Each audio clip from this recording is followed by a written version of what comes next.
अभी एक एकांतिक में प्रश्नकर्ता ने कहा, हमारा लक्ष्य था कि हम पढ़ें और एक बहुत ऊंचे पद पे जाएं। मैं बन भी गया वो, लेकिन मुझे शांति नहीं है, मुझे आनंद नहीं है। अब क्या लक्ष्य बनाएं? लक्ष्य तो पूरा हो गया, लेकिन जो मुझे चाहिए, मेरी अंदर की मांग, तो उनका वो है अध्यात्म, वो है भगवान की प्राप्ति। तो जब तक जीव भगवान का भजन करके भगवान को प्राप्त नहीं कर लेता, तब तक उसे स्वप्न में भी शांति नहीं मिलेगी। क्योंकि हमारे मन में, इंद्रियों में एक भ्रम बैठ गया है कि अशांति होती है कामना से और कामना की पूर्ति से शांति होती है। ऐसा भ्रम बैठ गया है। कामना अशांत करती है, तो सबको पता है, विचलित कर देती है। पर कामना के त्याग से शांति मिलती है। भगवान ऐसा कहते हैं, त्यागात शांतिरनंतरम। जब हम अपनी कामना का त्याग कर देते हैं तो हमें शांति मिल जाती है। और हमें भ्रम बैठ गया, कामना भोगों की हो, हम भोग लें तो शांति। इसलिए नाम जप करते हुए कामनाओं के त्याग की तरफ बढ़ें, कामनाओं की पूर्ति की तरफ नहीं। कभी पूर्ति नहीं हुई आज तक कि संसार में जितने भी मरे सब अभाव में मरे, अभाव लेकर ही गए।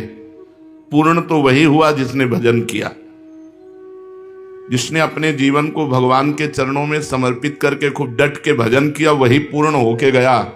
नहीं तो यहां से सब अपूर्ण आशा, अपूर्ण कामना, अभावग्रस्त होकर ही मर के गए। जीवन क्षणभंगुर है, अभी है, क्षण भर बाद रहेगा या नहीं पता नहीं। यहां की सभी चीजें यहीं रह जाएंगी। फिर किस मोह में पड़कर इस छोटे से जीवन को आप भगवान के चरणों में समर्पित करके निश्चिंत क्यों नहीं हो जाते, निर्भय क्यों नहीं हो जाते? छोटा सा जीवन है, 70-80 वर्ष, उसमें भी 30, 40, 50 व्यतीत हो गए, पता नहीं 80 तक पहुंचेंगे कि नहीं। विचार करो, इस छोटी सी जिंदगी में तुम कौन सा काम करने आए हो और क्या कर रहे हो? यहां हम आए भगवत प्राप्ति करने, साधन धाम मोक्ष कर द्वारा। मोक्ष प्राप्ति, भगवत प्राप्ति, प्रेम प्राप्ति के लिए। और यहां कर क्या रहे हैं?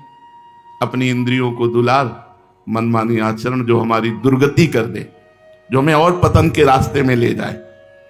तुम्हारा जीवन सफल तभी होगा जब तुम निरंतर नाम जप करोगे। मृत्यु के भयानक चक्र से तभी तुम छूटोगे जब भगवान की आसक्ति हो जाएगी। शरीर की आसक्ति हटकर भगवान की, भगवत आसक्ति हो जाएगी। असल में परम शांति को तुम तभी प्राप्त होगे जब तुम्हें भगवान का साक्षात्कार हो जाएगा।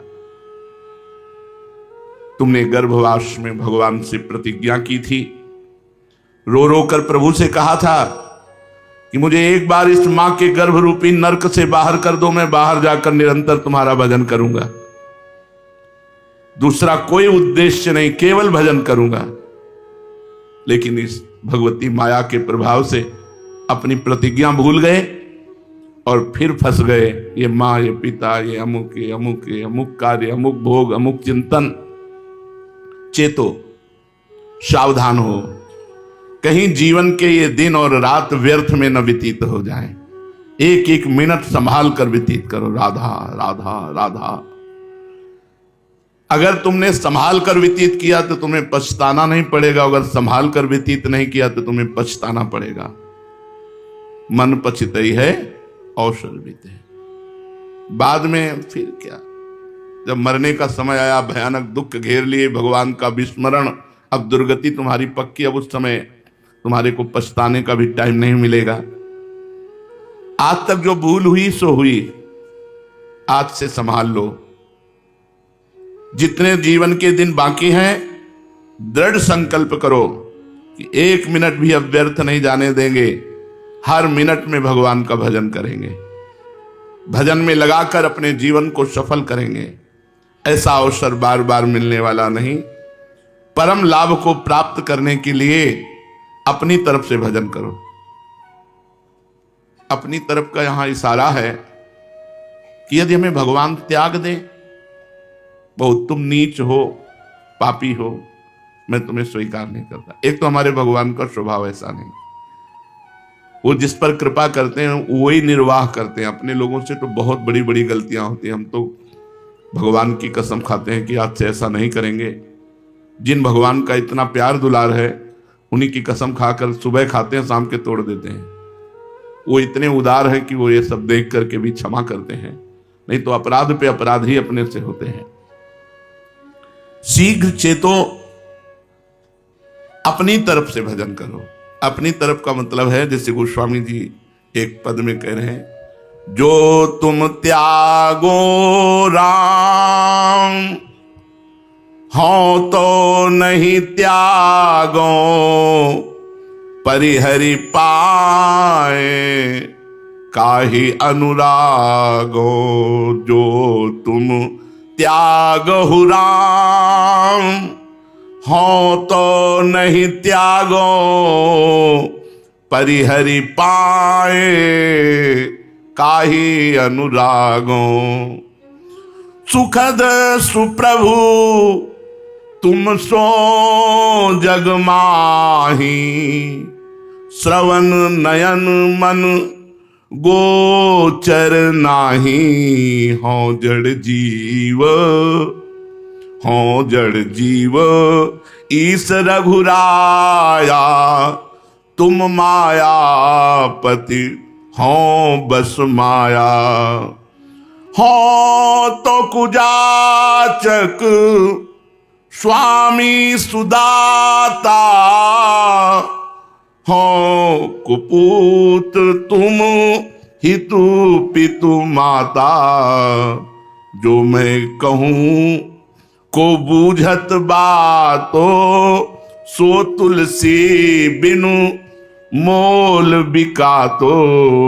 जो पे कहूँ को बूझत बातो, तो तुलसी बिनु मोल बिकातो। जो तुम त्यागो राम हो तो नहीं त्यागो। हे प्रभु, यदि आप मुझे त्याग भी दे, एक तो स्वभाव नहीं हमारे प्रभु का, विमुख भये निमिषहु न अकृपा, जब चितये तब वैसे। इतने उदार शिरोमणि हैं कि हजारों अपराध बन जाएं, फिर जब प्रभु की तरफ देखो तो वैसे ही करुणा बरसाते मिलेंगे, कभी रोष नहीं करेंगे। विमुख भये निमिषहु न अकृपा, कभी अकृपा तो करना ही नहीं जानते प्रभु। जिन्होंने प्रभु से वैर किया, प्रभु को मारना चाहा, उनको मुनि दुर्लभ पद दिया, और हम उल्टा सीधा कैसा भी भजन कर रहे हैं, हम तो उनके लिए हैं ना, वो हमें त्याग देंगे। जिन्होंने प्रभु को गालियां दी, प्रभु को मारना चाहा, प्रभु से वैर किया, उनको मुनि दुर्लभ पद प्रदान किया, फिर जो प्रेम से भाव से जैसे भी बनता है वो प्रभु के लिए अपना जीवन दिए हैं, प्रभु उनको त्याग सकते हैं? कदापि नहीं। ऐसा हमारे प्रभु का स्वभाव ही नहीं है। पर गोस्वामी जी कह रहे हैं, अपनी तरफ से जो भजन करने की बात है वो ये गोस्वामी जी कह रहे हैं कि हे प्रभु, यदि आप मुझे त्याग भी दे मान लो, तो मैं आपको नहीं छोड़ने वाला। तो ये अपनी तरफ से भजन का मतलब ये है कि अगर प्रभु मुझे नीच समझकर त्याग देते हैं तो भी मैं प्रभु को छोड़ने वाला नहीं। सुनो राम जी, यदि आप मुझे त्याग दोगे तो मैं आपको छोड़ने वाला नहीं, क्योंकि आपके चरणों को छोड़कर मुझे कोई ऐसा दिखाई नहीं देता जिसका आश्रय ले। किसका आश्रय ले? यहां सब भयभीत हैं। ब्रह्मा भी काल चक्र के अंतर्गत है, ना कि काल चक्र से बाहर। उनकी भी 2 परार्ध की आयु है, जहां उस समय पूरा हुआ तो काल चक्र उनका सब ऐश्वर्य वैभव विलुप्त कर देता है। उनका भी अंत होता है, ब्रह्मा का भी अंत होता है। 2 परार्ध आयु है, उसके बाद बदल जाते हैं, ब्रह्मा भी बदल जाते हैं, शरीर भी पूरा हो जाता है। दिव्य शरीर है पर 2 परार्ध के बाद वो पूरा हो जाए।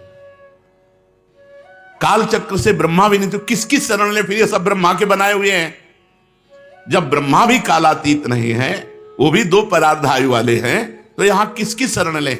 आप छोड़ भी दो मुझे तो मैं किसकी शरण लूं? गोस्वामी जी कह रहे। क्यों? क्योंकि आपके समान, ये हम भी हृदय से कह रहे हैं,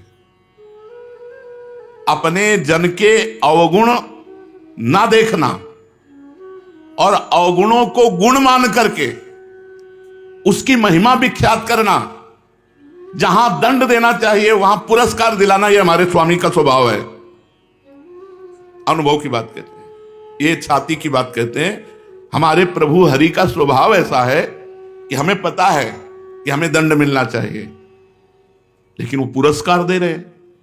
हमें पता है कि हमें तिरस्कार मिलना चाहिए, वो नमस्कार दे रहे हैं, जगत से नमस्कार करा रहे हैं। हमारे आचरण तिरस्कार योग्य और वो नमस्कार करवा रहे हैं। पक्की बात कह रहा हूं।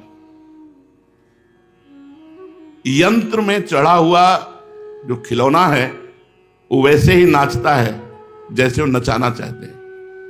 तो माया के बसीभूत चराचर जीव नाच रहा है। माया ऐसी भगवान की बलवती है।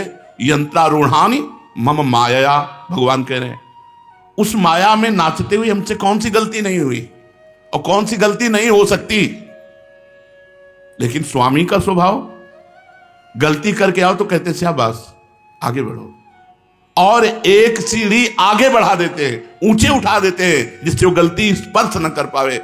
अस स्वभाव कौन सुन्यो न देखो, जैसा प्रभु का स्वभाव। जन अवगुण प्रभु मान न काऊ, दीन बंधु अति मृदुल स्वभाव। बड़ा करुणामय स्वभाव प्रभु का है। तो हे प्रभु, आपके समान सुख देने वाला सुंदर स्वामी इस संसार में आज तक न कानों से सुना है और न देखा है। बिल्कुल ध्रुव सत्य बात। ऐसा स्वामी नहीं देखा। स्वामी है, उनकी अनुकूलता में बाधा पड़ी कि निकाल दिया, अनुकूलता में बाधा पड़ी कि प्यार भंग हो गया। लेकिन ऐसे स्वामी कि प्रतिकूलता पे प्रतिकूलता करता जाए और वो उसके अनुकूल होते चले जाएं, ऐसा स्वामी तो केवल प्रभु है, दूसरा कोई नहीं। प्रभु के प्रतिकूल, प्रभु त्याग दें ऐसे आचरण करने वाले, और प्रभु दुलार पे दुलार करते चले जाए। ये हम कथा नहीं कह रहे, हम हृदय की बात कह रहे हैं।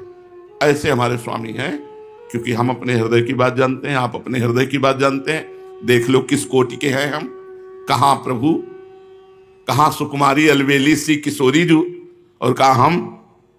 तो जब इस पर देखते हैं तो कहीं कोई गुंजाइश नहीं है, पर उनकी कृपा।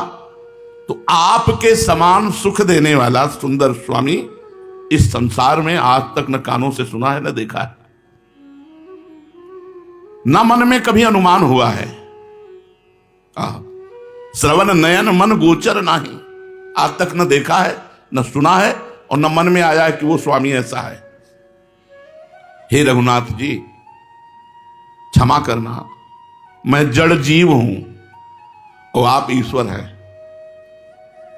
आप माया के स्वामी हैं, माया आपके बस में है और हम माया के बस में हैं। मैं कृतज्ञ हूं, भिखमंगा हूं, आपसे मांगता ही रहूंगा, अपराध करता ही रहूंगा, कृतज्ञ नहीं हूं।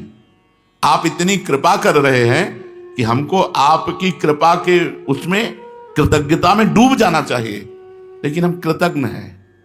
आपकी कृपा हो रही और मैं अपराध पे अपराध विमुख होकर के आपसे आचरण कर रहा हूं। बिल्कुल ध्रुव सत्य बात है इसमें। हमको तो दीन बन करके बह जाना चाहिए आपकी कृपा में, पर हम कृपा के विपरीत आचरण करते हुए भी आपके कहा रहे हैं। भिखमंगा हूं पर आपका, आप उदार स्वामी हो। कुपूत हूं पर आपका, ये खास बात पकड़नी है। कुपूत हूं, हो तो कुजाचक स्वामी सुदाता, हो कपूत तुम हित पितु माता, तुम्हें वो माता पिता तुम्हें हो। आप हमारे हित करने वाले माता पिता हैं और मैं आपका कुपुत्र हूं। भाव यह है कि पुत्र चाहे जैसा हो प्यारा ही लगता है, यही लगता है कि मेरा लड़का है तो खराब पर मेरा है। तो स्वामी मैं हूं आपका, पर आपके लायक नहीं हूं। तो जैसे माँ बाप कुपुत्र का भी हित ही करते हैं, ऐसे मैंने देखा कि आप मेरा हित ही किए, कभी अहित नहीं किए। ऐसे आप सदा सर्वदा मेरा पालन पोषण कर रहे हैं, मेरे भाव का, मेरे शरीर का, मेरे जीवन का। प्रभु ऐसा कोई नहीं है। यदि कहीं कोई भी मेरी बात पूछता कि तुलसीदास तुम कैसे हो, कोई हित दिखाता, तो मैं बिना मोल का बिक जाता, लेकिन किसी ने नहीं पूछा आज तक। आप जैसा स्वामी कोई नहीं है। मुझ सरीखे नीच को कोई रख भी नहीं सकता, अतः मैं सर्वतो भावेन आपको पकड़ लिया, आपको छोड़ने वाला नहीं, आप भले छोड़ दो। ये बात हमें बहुत पक्की लगी। अपनी तरफ से भजन करना है, आप छोड़ दो, समर्थ हो, लेकिन हम आपको विश्वास दिलाते हैं हमारे प्रभु का स्वभाव छोड़ने का नहीं है, कभी नहीं छोड़ सकते। एक बार जिस पर कृपा कर दी, फिर कभी अकृपा उस पर नहीं की, चाहे वो जितना बिगड़ेल हो जाए। समय लगेगा, सुधर के आ जाएगा लाइन पे, पर भगवान की अकृपा नहीं होगी। उसका पालन पोषण दुलार भगवान वैसे ही करेंगे जैसे सच्चाई पर चलने पर करते थे। ऐसे वो कच्चाई पे चलेगा तो भी भगवान का दुलार कृपा प्रसाद वैसे ही उसके ऊपर बरसेगा। इसीलिए उमा राम समान जग माही, गुरु पितु मातु बंधु को नहीं। गुरु भी जब देखता है अनुकूलता का त्याग करके प्रतिकूल मार्ग का अनुसरण करता है, तो दंड विधान कर देते हैं, त्याग कर देते हैं, उसे दूरी कर देते हैं, लेकिन प्रभु नहीं कर सकते। उमा राम समान जग माही, गुरु पितु मातु बंधु को नाही। कोई ऐसा कृपालु नहीं जैसा प्रभु कृपालु है। इसलिए ये अवसर मिले कि ना मिले, हमको अपनी तरफ से भजन करना है। इस बार हमें जीतना है, हमें हारना नहीं है। इस बार मुझे जीतना है। इस संसार जीत विषम संसार, कीर्ति जग बिस्तर है। इस विषम संसार में मुझे विजय प्राप्त करनी है। जो पुरुष भगवान का होकर, हम और किसी के नहीं हैं, ये अंदर से बैठा लो केवल प्रभु हमारे हैं, दिमाग में बैठा लो केवल प्रभु हमारे हैं, बैठा लो। कोई और हो तो हटा दो, नहीं धोखा हो जाएगा। मेरे तो गिरधर गोपाल, दूसरों न कोई। श्री जी को बैठा लो, बस मेरी श्री जी। आप बताओ, है ना ऐसा? जिस दिन से सोचो कि आज से गलत नहीं करेंगे, 1000 बार गलत वैसे ही हो जाएगा। ऐसी विचित्र भगवान की माया है। तो हम लोग देखते हैं ये कि जिस दिन से हम ठानते हैं कि आज से नहीं करेंगे, वो दिमाग में छा जाता है, वो हमको भ्रष्ट कर देता है, वो हमको नष्ट कर देता है। हमारी सामर्थ्य नहीं है, चाहे जितनी कसमें खा लो। वो भीष्म जी नहीं है हम कि भीष्म प्रतिज्ञा की और पार कर गए, सुबह से शाम तक निभ जाए कृपा भगवान की। ऐसे हम कसम खाने वाले हैं, ऐसे हम दृढ़ प्रतिज्ञ हैं। तो भी हमें भगवान का आश्रय छोड़कर अन्य आश्रय नहीं लेना। ये ईमानदारी से बात समझ लो कि हमारे लोगों में बिल्कुल सामर्थ्य नहीं। हम अपनी बात कहते हैं, हम जगह जगह देखा है कि अगर हम संभले हैं तो उनकी कृपा से संभले, नहीं हमारे में सामर्थ्य नहीं खड़े होने की भी। परमार्थ में चलने की तो बात जाने दो, खड़े होने की सामर्थ्य नहीं है। अगर चल रहे तो अंगुली पकड़े हैं और वो चला रहे हैं, बस ऐसे हम देख रहे हैं। हम अपने को देख रहे हैं कि ऐसे पकड़ के चला रहे तो चल रहे, पैर नहीं टिक रहे, पैर फिसल रहे हैं, पर हम गिर इसलिए नहीं रहे कि वो अंगुली पकड़े हैं। बस इतनी बात समझ। भगवान का होकर भोगों की कामना के फंदे से निकला जा सकता है, दूसरा कोई उपाय नहीं। ये भोग ही जन्म मरण का हेतु है।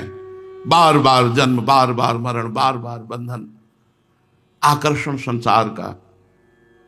भगवान के होकर ही भोगों के फंदे से जीव निकल सकता है। ये माया बहुत विचित्र है, कोई कहीं भी सुरक्षित नहीं है इससे। वही सुरक्षित है जिसकी रक्षा भगवान कर रहे हैं। सीम की चाप सके को तासु, बड़ रखवार रमापति जासु। बड़े रखवार भगवान जब बरद हस्त रख देते तो नहीं, ये इतनी विचित्र माया है कि किसी को कहीं से भी घसीट सकती है। शिव विरंचिका मोहि को है बपुरान, अस जिय जानि भजी मायापति भगवान। जो भगवान का हो जाता है उसकी कभी शांति भंग नहीं होती। जो भगवान का हो जाता है, ऐसे जगत में माया की सामर्थ्य नहीं कि उसको नष्ट कर सके। झुक सकता है, लड़खड़ा सकता है, लेकिन उसके मार्ग को अवरुद्ध कर सके ऐसी माया में सामर्थ्य रहे। मामे वे प्रपद्यन्ते माया में ताम तरंति ते, जो मेरी शरण में आ गया वो माया से तर गया। जिसको भगवान की कृपा का भरोसा है, उनके विधान पर विश्वास है, उसको इस संसार में कोई विचलित या पराजित नहीं कर सकता। जिसको भगवान की कृपा पर भरोसा है,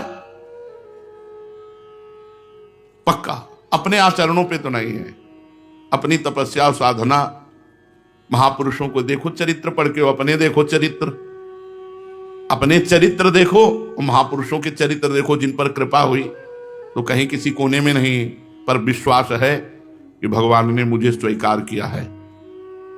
अगर स्वीकार न किया होता तो ये बानक न बनता।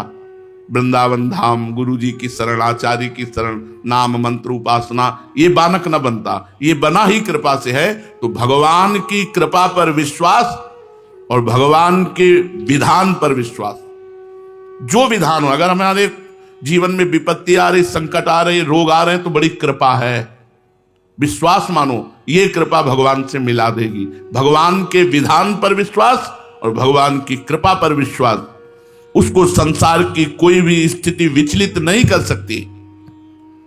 जो सांसारिक किसी भी व्यक्ति से और किसी भी पदार्थ से अपनापन नहीं रखता, उसकी जिम्मेवारी भगवान स्वीकार कर लेते हैं, उसके योगक्षेम की चिंता भगवान करने लगते हैं।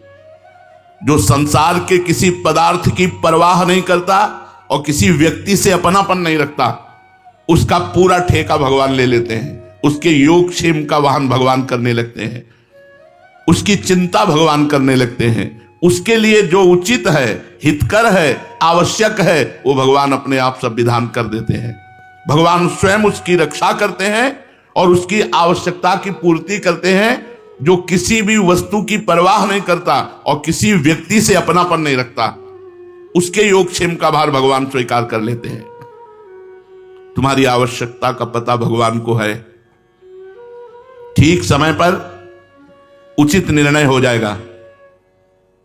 तुम्हारी आवश्यकता का पता भगवान को है, किसी से कहो मत, ठीक समय पर पूर्ण हो जाएगी, ये शब्द नहीं कह रहे, उचित निर्णय हो जाएगा। वो पूर्ण नहीं होनी है तो नहीं पूर्ण होगी। आवश्यकता तुम्हारी कामना है, अगर वास्तविक आवश्यकता है तो अपने आप पूर्ण हो जाएगी, आपको चिंता करने की जरूरत नहीं। जिसके योगक्षेम का भार भगवान उठा लेते हैं, पहली बात, उसकी कभी हानि होती नहीं, ना आचरण से, न संपत्ति से, न जगत की किसी भी क्षेत्र से उसकी हानि नहीं हो सकती, लाभ ही लाभ रहेगा। जो भगवान की शरण में हो गया और जिसका योगक्षेम भगवान वहन कर रहे हैं, उसका लाभ ही लाभ होगा, किसी भी क्षेत्र में हो, लाभ ही लाभ होगा। सबसे बड़ा लाभ भगवान का चिंतन निरंतर होगा। भगवान का चिंतन निरंतर हो रहा है तो कोई विपत्ति, कोई दुख, कोई नाना प्रकार की जो विघ्न बाधाएं हैं, वो उसको छू नहीं सकती। हरि स्मृति सर्व विपद विमोक्षण, सर्व, सब प्रकार के संकट, सब प्रकार के भय, सब प्रकार के दुखों का नाश उसके हो जाता है जो हर समय भगवान का मधुर मधुर चिंतन करता रहता है। अब कोई प्रश्न कर सकता है कि मैं भगवान की शरण में भजन करता हूं, मेरी तो हानि हो गई। वो हानि ही नहीं है, नाशवान का नाश होगा, अविनाशी का नहीं। और वो हानि लाभ देने वाली होगी। सबने छोड़ दिया, सब सुविधा लुट गई, कोई हमारा नहीं, बढ़िया लाभ हो गया। अब भगवान के सिवा हमारा कोई नहीं, वही हमारा भरण पोषण करेंगे, वही हमारी जिम्मेवारी स्वीकार करेंगे, वही हमारी आवश्यकता को दे। इससे बढ़िया लाभ क्या, ये तो परम लाभ हो गया। अब हमारी हानि हो ही नहीं सकती, हानि होने पर भी हानि नहीं हो सकती। वो हानि लाभ दे के जाएगी जो भगवान की शरण में हो। अगर भगवान की शरण में नहीं तो लाभ शब्द से संबंध है नहीं, हानि ही हानि है। जैसे एकांतिक में एक से बताया कि आप इतनी बड़े पद में हैं, इतनी बड़ी डिग्री लिए हैं, लेकिन जब मरेंगे तो अगले जन्म में फिक्का पढ़ना पड़ेगा। ये डिग्री नहीं आपको याद रहेगी, ये पद नहीं मिलेगा, फिर ककारा से शुरू करना पड़ेगा। और यदि इस जन्म में 100 बार राधा राधा कहा तो अगले जन्म में 101 से शुरू होगा, 99 से नहीं। इसलिए अत्यंत आवश्यक है भगवान का नाम, भगवान की शरणागति। जिसकी दृष्टि बहुत छोटी होती है वो भगवान की कृपा को सीमा में बांधता है। अगर भगवान की कृपा होती तो हमारा एक काम बन जाता, भगवान की कृपा होती तो ये आदमी हमको गाली क्यों देता, भगवान की कृपा होती तो हमारे शरीर में रोग क्यों होता, भगवान की कृपा होती तो हमें ये लाभ मिल जाता। ये छोटी बुद्धि की बात है। भगवान की कृपा को किसी बात में बांधो मत। असाध्य रोग होना भी भगवान की कृपा है, ये हमने संतों से सुना। भगवान की कृपा से सबका संबंध छूट जाना, ये भगवान की कृपा से सब वस्तुओं से राग मिट जाना या सब वस्तुओं का नष्ट हो जाना बड़ी कृपा का स्वरूप है। हम लोग कृपा को अनुकूलता से तौलते हैं। आपको सही कहते हैं, सच्ची शरणागति प्रतिकूलता में ही होती। जब कुछ अपना नहीं होता, कोई अपना नहीं होता और वो फुटपाथ में खड़ा होता है तब आकाश की तरफ देखता है। और सच्ची शरणागति तभी होती कि त्राहिमाम, अब आपके सिवा कोई नहीं, तो बस उसी दिन से गेम बदल जाता है। सब कर्म विधान भस्म करके नए भाग्य की रचना भगवान कर देते हैं। जिस दिन से शरणागति होती है उस दिन से भाग्य काम नहीं करता, भगवान का विधान काम करता है। बस शरणागति होती ही प्रतिकूलता में है। अनुकूलता में किसी बिरले की शरणागति हुई हो, बहुत विवेकवान जो हो, नहीं तो होती ही प्रतिकूलता में है। जब सब तरह से प्रतिकूलता घेर लेती है तो शुद्ध शरणागति का प्रादुर्भाव होता है। जो शरणागत होता है वो भविष्य की चिंता नहीं करता। भविष्य में क्या होगा, भविष्य की चिंता अल्पज्ञता है। भविष्य तो हमारे भगवान के हाथ में है। वर्तमान में भगवान का हम चिंतन करते हैं और भविष्य के लिए निश्चिंत होकर सोते हैं। काहू के बल भजन को काहू के आचार, व्यास भरोसे कुंवर के सोवत पांव पसार। वर्तमान में जब जागे तो प्रिया भजे, नहीं तो सोवे पांव पसार। संतों ने कहा जब जागे तो प्रिया भजे, जितनी देर हमें चेतना है तो राधा राधा राधा, तो सो गए। भविष्य हमारा उज्जवल है क्योंकि भगवान की हम शरण में हैं। भगवान में यथार्थ विश्वास हो जाए तो मानो जैसे बीमा नहीं हो जाता। तुम्हारी गाड़ी नष्ट हुई तो तुम्हें पूरा पैसा मिलेगा, गाड़ी का बीमा हो जाता ना, तुम्हारा बीमा हो गया। भगवान की शरणागति तुम्हारा बीमा हो गया। अगर तुम गिरते भी हो ना, बीमा में क्या होता है, बोले तुम्हारी गाड़ी का बीमा हुआ और गाड़ी नष्ट हो गई तो पैसा मिलेगा ना। यहां आग लगी थी, बीमा अगर है तो आपको पैसा, लैपटॉप जल गया तो आपको लैपटॉप मिलेगा कि नहीं मिलेगा, आपकी गाड़ी जल गई तो गाड़ी का पैसा मिलेगा कि नहीं मिलेगा। ऐसे आप भ्रष्ट हो गए तो भगवत प्राप्ति आपको होगी क्योंकि आपका बीमा हो गया है। शरणागति का मतलब है बीमा हो जाना। ये बड़े मौज की बात है। अगर आप पथ से भ्रष्ट भी हो जाते हैं, भगवत विमुख आचरण भी बन जाते हैं, तो आपका बीमा है, आपको भगवत प्राप्ति होगी। भगवान का आसरा, भगवान का भरोसा, जो भगवान में यथार्थ विश्वास करता है, भगवान की शरण में होता है, उसका बीमा हो जाता है। ये बीमा कंपनियां तो जांच करके फेल भी कर सकती है, कोई बहाना लगा करके कि भाई प्रमाण सही नहीं मिल रहे हैं इसलिए हम पैसा नहीं दे पाएंगे। पर भगवान का बीमा पूर्ण है, वहां जांच नहीं होती। फंड पे फंड जुड़ता रहता है और वो अपार संपत्तिशाली बन जाता है जिसका भगवान के यहां से बीमा है। मेरा शरीर भगवान को अर्पित है, मेरा जीवन भगवान को अर्पित है, मैं केवल भगवान से लूंगा, भगवान में से। तो कह रहे फंड पे फंड जुड़ता चला जाता है और अपार संपत्तिशाली बन जाता है वो जो भगवान की शरण। बड़े आनंद की बात है।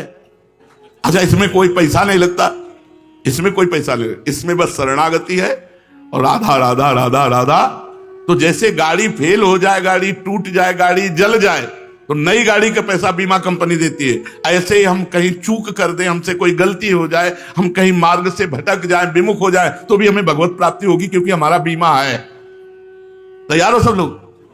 हाँ, भगवान की शरणागति ही वो बीमा है जो हमसे चूक हो। जन अवगुण प्रभु मान न काओ, रात न प्रभु चित्त चूक किए की, करत सुरत सहबार हिए की। हृदय की बात की, हे नाथ मैं आपकी शरण में हूं।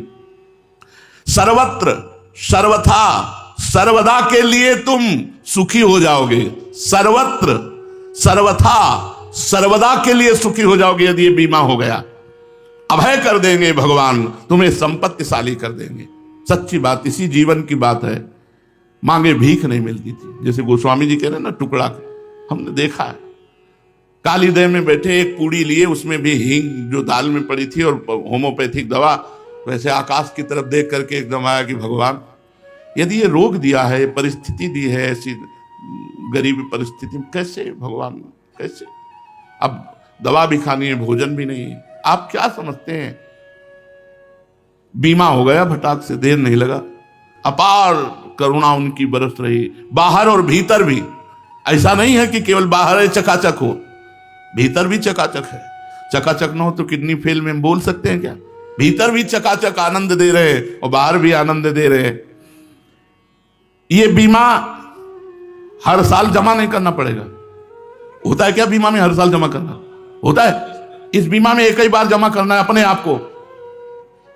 देख लो, यहां झूठी बात नहीं चलेगी। तन मन धन सब तेरा, स्वामी सब कुछ है तेरा, तेरा तुझको अर्पण क्या लागे मेरा। यही बीमा है। तो भगवान के प्रति समर्पण कहां है? इस बीमा में हर साल भेंट देनी नहीं होती।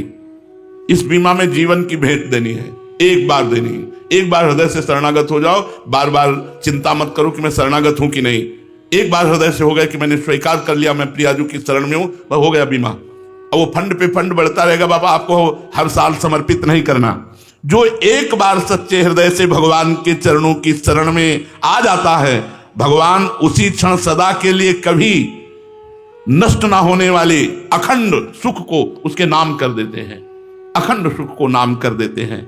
इसलिए हम सब भगवान की प्रिया प्रीतम की शरण में हैं, ये विश्वास करो और खूब नाम जप करो। खूब कृपा है। अगर भजन हो रहा है तो इससे बड़ी कोई कृपा नहीं। हम धाम वास कर रहे हैं। हम हर समय याद करने के लिए अपने सामने लिखा है, ये श्री वृंदावन धाम है। वृंदावन धाम में हम वास कर रहे हैं। सोचो कहां हमारे भाग्य, कहां पैदा हुए और कहां वास कर रहे हैं। वृंदावन धाम, रोज का रोज भगवत प्राप्ति हो रही। वृंदावन वास आप खिलवाड़ समझ रहे हो? अरे बिना किशोरी जी की कृपा के वृंदावन वास हो ही नहीं सकता। जिनको वृंदा विपिन है कृपा तिनहि की होए, वृंदावन में तवे तो रहन पाइए सोए। अब इससे बड़ा भजन क्या होगा वृंदावन वासी? दूसरा, रोज नाम वाणी सुनना ना चाहो तो भी सुनने को मिलेगा। ये कृपा नहीं तो और क्या है?